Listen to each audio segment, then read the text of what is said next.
Tahukah kalian, penebangan ilegal di Indonesia sudah marak terjadi dan biasa terjadi. Indonesia, negeri 1000 pulau kaya akan hujan tropis.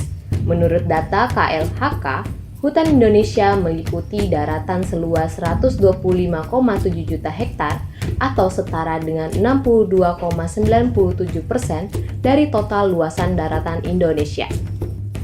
Sebagian besar hutan ini terletak di Pulau Papua, yakni 33,12 juta hektar atau 32,2% dari total luasan tutupan hutan Indonesia.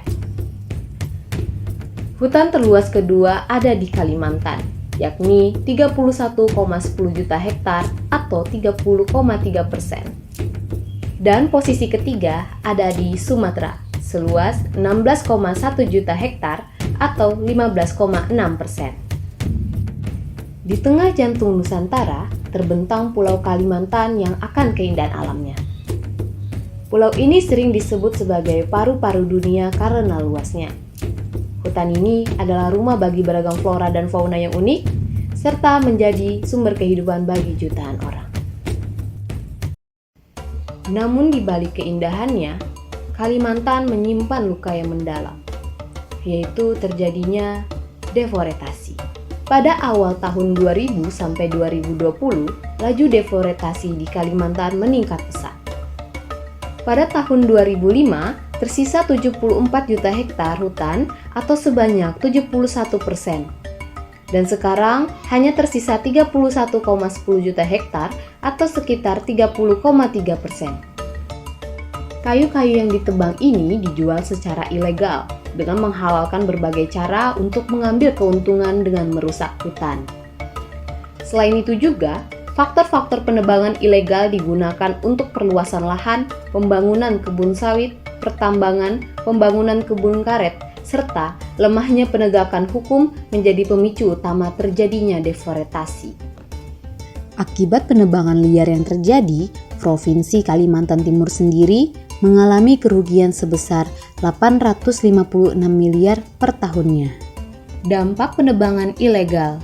Yang pertama ada banjir. Masih ingatkah kalian banjir yang terjadi di Mahakam Ulu pada tahun 2024 ini? Itu adalah salah satu yang terparah dalam sejarahnya.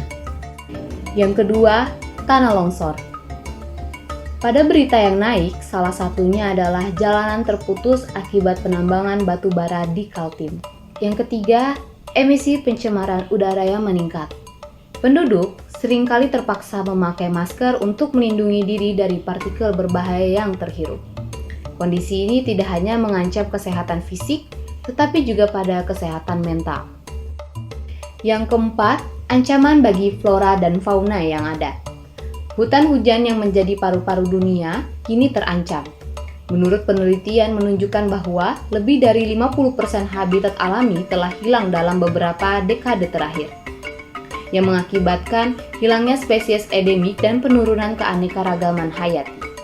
Upaya pencegahan yang dapat kita lakukan, yang pertama adalah reboisasi.